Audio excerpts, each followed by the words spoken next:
सुप्रभातम छात्राः। आज मैं आप लोगों के बीच भास्वती द्वितीय भागः का प्रथमः पाठः लेकर के उपस्थित हुआ हूँ, जिसका नाम है अनुशासनम। अनुशासनम, अनुशासन का मतलब क्या होता है? शिक्षा। अनुशासन का मतलब तो वैसे शिक्षा होता ही है, लेकिन और भी इसका मतलब होता है जो मैं आप लोगों को थोड़ा बताना चाहता हूँ। अनुशासन तो कहते ही हैं, जो आप अपने घर में भी सुने होंगे, अपने गुरुजनों से भी सुने होंगे कि आप अनुशासन से रहो। अब अनुशासन का मतलब आप अपने आप भी निकाल सकते हो। आदेश भी होता है इसका मतलब, और शिक्षा तो सर्वोपरि है ही। तो सबसे पहले आप आज 12वीं क्लास में प्रवेश करने के बाद जो 12वीं क्लास में संस्कृत विषय के अंतर्गत जो आपका बुक लगा हुआ है, उसका जो प्रथम पाठ है वह अनुशासनम से ही स्टार्ट हुआ है। तो अनुशासन अपने जीवन के लिए जो है वो बहुत ही जरूरी है। तो अनुशासन का मतलब आज मैं एक उदाहरण से आपको समझाना चाहता हूँ, जो बहुत ही महत्वपूर्ण है और आप लोगों के सामने में है।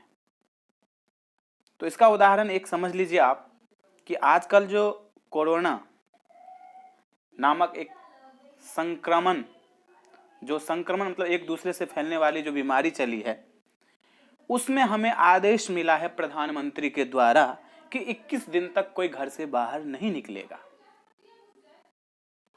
तो हम घर से यदि बाहर नहीं निकलते हैं तो हम अनुशासन में रह रहे हैं, इसे ही अनुशासन कहते हैं। और यदि हम घर से बाहर निकल गए तो उस अनुशासन का हमने खंडन कर लिया। अब इससे अच्छा उदाहरण मेरे पास में नहीं था। आप लोग भी इस बात को समझते होंगे कि ये जो है अनुशासनम, इस शब्द का क्या मीनिंग होगा।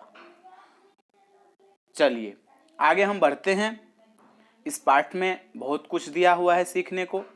यदि आप सीखते हैं तो अपने जीवन को बहुत आगे ले जा सकते हैं, क्योंकि 12वीं क्लास उत्तीर्ण करने के बाद यदि आप उच्च शिक्षा लेना चाहेंगे तो उच्च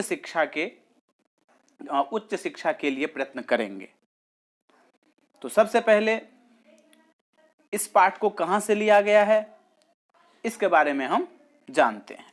देखिए, कह रहा है कि प्रस्तुत अंश वैदिक वाङ्मय में अद्वितीय स्थान रखने वाले तैत्तिरीय उपनिषद के 11वें अनुवाक शिक्षावली से संकलित है। उपनिषदों का प्रादुर्भाव वैदिक ज्ञान के विकास रूप में हुआ है। उपनिषद का अर्थ है ज्ञानार्थ। ज्ञानार्थ मतलब गुरु के समीप बैठना। इस गुरु शिष्य परंपरा में अध्ययन के उपरांत आचार्य के द्वारा शिष्य को जीवनोपयोगी यह आदेश दिया गया है। यह मनोरम उपदेश इतने सहज भाव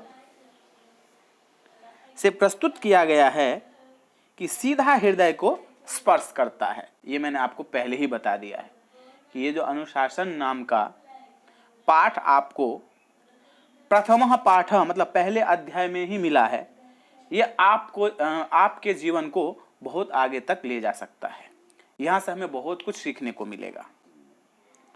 तो सबसे पहले देख लीजिए, जो ये पाठ है उसमें लिखा क्या गया है, इसका जो कहानी है, पहले मैं संस्कृत में इसको पढ़ता हूं, उसके बाद मैं आपको इसका थोड़ा हिंदी अर्थ बताऊंगा, फिर इसका जो शब्दार्थ है वो यहीं पर दिया गया है, उसके बारे में भी आप लोगों के बीच में मैं उल्लेख करूंगा।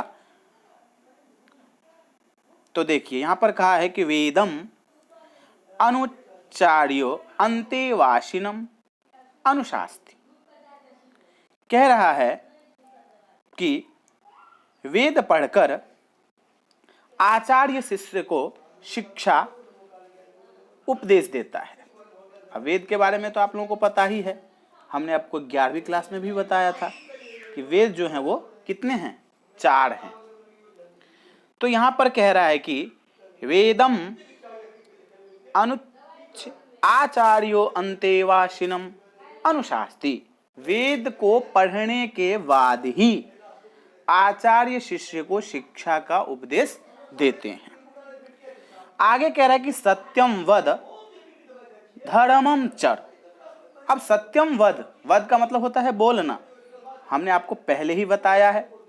तो सच बोलो, सत्यम मतलब सच, तो सच बोलो। आगे कहा है आपका धर्मम चर, धर्म का आचरण करो। आगे है आपका स्वाध्याय, स्वाध्याय आन्मा प्रमदः, स्वाध्याय आयान्मा प्रमदः। अब यहां पर प्रमदः का मतलब क्या होता है उसके बारे में मैं पहले आप लोगों को बताऊंगा। प्रमदः का मतलब होता है अभिमान। अभिमान, और जैसे किसी को कहते हैं कि ये पागलपन इसका देखो बहुत ज़्यादा है, उन्माद, जैसे कि किसी के कहने में नहीं रहता है, तो इसका मतलब होता है उन्माद, अभिमान, पागलपन जिसे हम कहते हैं।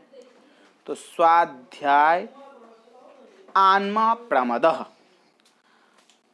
तो ये कह रहे हैं कि अपना अध्ययन या पढ़ाई से प्रमाद मतलब आलस्य भी इसे कहते हैं, आलस्य या लापरवाही मत करो। आगे है कि आचार्याय प्रियम धनमाहृत्य प्रजातंतु माम व्यवक्षेत्सि, व्यवक्षेत्सि। तो कह रहा है कि आचार्य के लिए प्रिय धन मतलब गुरु दक्षिणा लाकर वंश परंपरा प्रजा सृष्टि के विकास के क्रम को मत तोड़ो। क्या कहा इन्होंने कि आचार्याय प्रियम धनम आहृत्य प्रजातंतुम माम व्यवक्षेत्सि सत्यान प्रमदितव्यम। क्या कहा? सत्यान प्रमदितव्यम, कि विकास के क्रम को मत तोड़ो और सत्य से प्रमाद मत करो। सत्य से प्रमाद मत करो, जो सत्य है उसके साथ जो है आप ना अभिमान करें, ना अपने आप को जो पागलपन है उसको करें, ना कोई लापरवाही करें, ये कह रहा है। उसके बाद है आपका धर्मान प्रमदितव्यम। धर्मान प्रमदितव्यम का अर्थ होता है आपका धर्म से प्रमाद मत करो। प्रमाद का अर्थ मैंने आपको पहले ही बता दिया है, बार बार नहीं बताऊंगा। आगे है आपका कुशलान प्रमदितव्यम। कहाँ हैं हम? कुशलान प्रमदितव्यम। तो कह रहा है कि कुशलता से प्रमाद मत करो। आगे है आपका हुत्यैन प्रमदितव्यम। हुत्यैन प्रमदितव्यम का मतलब हुआ ऐश्वर्य मतलब धन संपत्ति के लिए प्रमाद, आलस्य जो है वो मत करो। आगे है आपका स्वाध्याय प्रवचनाभ्याम न प्रमदितव्यम। क्या कहा इन्होंने? स्वाध्याय।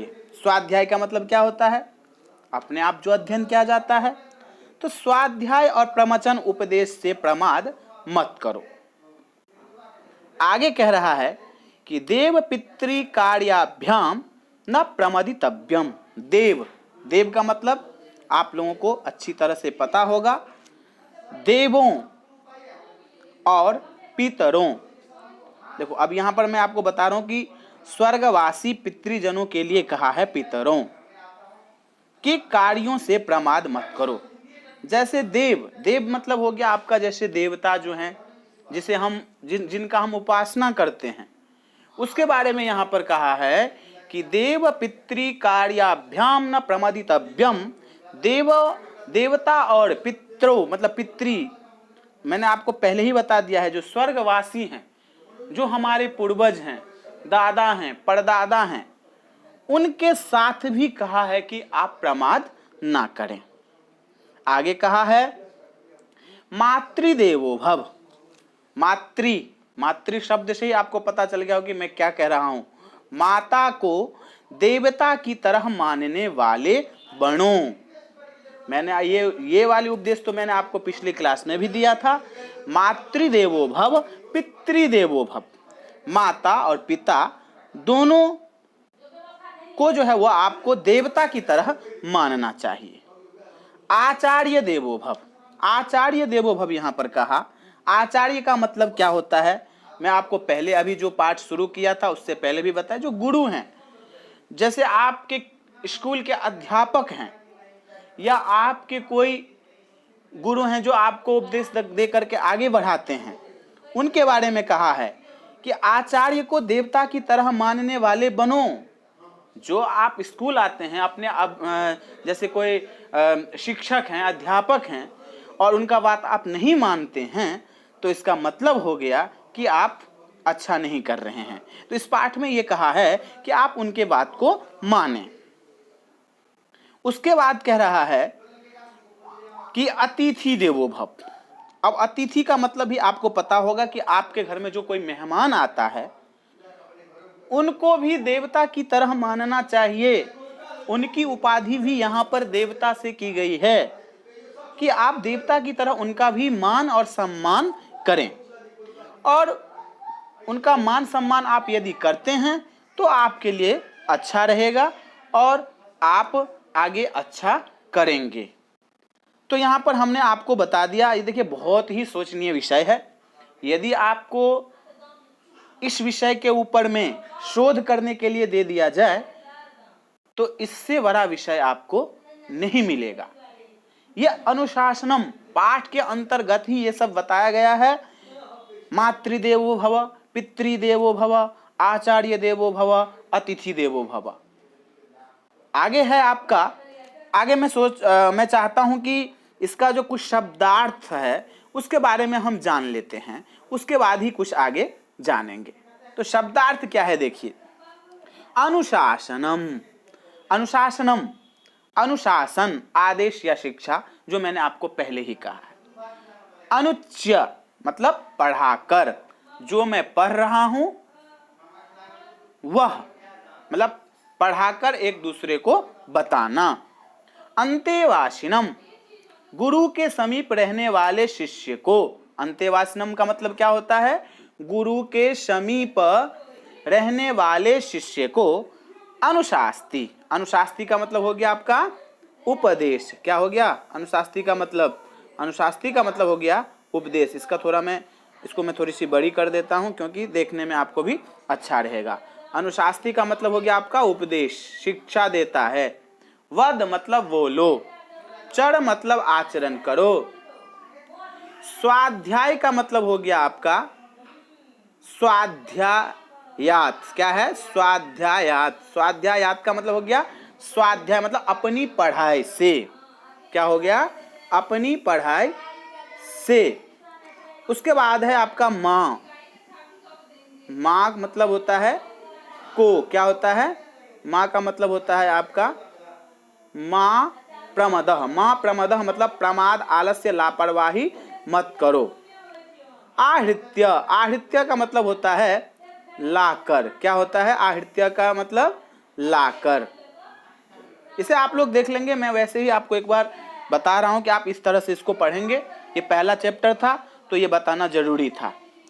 प्रजातंतुम, यदि आपको इसमें से किसी भी शब्द का अर्थ नहीं पता चल रहा है तो यहां से आप उसको जान सकते हैं। वंश परंपरा को, प्रजा सृष्टि के विकास के क्रम को। माम व्यक्षेत्सि का मतलब होता है मत तोड़ो। ना प्रमदितव्यम, प्रमाद, आलस्य मत करो, अभिमान मत करो। आलस्य नहीं करना चाहिए, ये मैंने आपको पहले ही बताया है। भूत्य ऐश्वर्य, भूत्य का मतलब क्या होता है? ऐश्वर्य, धन जिसे हम कहते हैं। देव पितृ कार्याभ्याम, देवों और पितरों के कार्य से, जो स्वर्गवासी हैं। अतिथि देवो भव, अतिथि देवो भव आपने पहले भी ये नाम सुना है। अतिथि का मतलब होता है मेहमान, तो यहां पर मेहमान बताया है। कि सम्मान मानने वाला, भव मतलब होता है हो जाना, ये हमने पढ़ा और यहाँ पर जो है शब्दार्थ के बारे में जाना। आगे प्रसंग जो है, प्रसंग आप लोग देख लीजिए क्या है। कहा है कि व्याख्येय गद्यांश हमारी संस्कृत भाषा की पाठ्य पुस्तक भास्वती द्वितीय भाग में संकलित अनुशासनम नामक शीर्षक पाठ से उद्धृत है। यह पाठ तैत्तिरीय उपनिषद के 11वें अनुवाक शिक्षावली से संग्रहित है। यदि ऐसा प्रश्न आ जाता है कि अनुशासनम पाठ कौन सी उपनिषद से लिया गया है, तो आप वहां पर तैत्तिरीय उपनिषद में ही टिक लगाएंगे या लिखेंगे। और यह भी पूछा जा सकता है कि तैत्तिरीय उपनिषद के कितने अनुवाक में ये संग्रहित है, तो 11वें में है। ये देखिए स्पष्ट लिखा हुआ है। यही सब तो आपको जानना है। इस तरह से यदि आप अध्ययन करेंगे तो बहुत अच्छा नंबर भी लेकर के आएंगे और आप अपने आप को भी आगे बढ़ाएंगे। अब संदर्भ देख लीजिए कि इसका क्या है। संदर्भ कह रहा है कि प्रस्तुत गद्यांश में आचार्य द्वारा वेद के उपदेश के उपरांत शिष्य को दी जाने वाली शिक्षा का सुष्ठु रूपेण विवेचन किया गया है। तो आप लोग इसको ध्यानपूर्वक पढ़ेंगे और हमें बताएंगे कि आपको इसमें कहीं दिक्कत तो नहीं है। यदि आपको कहीं दिक्कत है तो अपने ग्रुप में कमेंट के द्वारा हमें आप बता सकते हैं। अब इसका जो अगला भाग होगा, दूसरा भाग, एक ही दिन में नहीं चाहता कि आप लोगों को इतना सारा पढ़ाया जाए, दूसरे वीडियो में लेकर के उपस्थित होऊंगा। आज के लिए इतना ही। आप सभी से निवेदन है कि आप इसे ध्यानपूर्वक देखें, जानें, समझें और अपने नोटबुक में इसे लिखें, जिससे कि आपको काम आएगा। तो सधन्यवादाः छात्राः।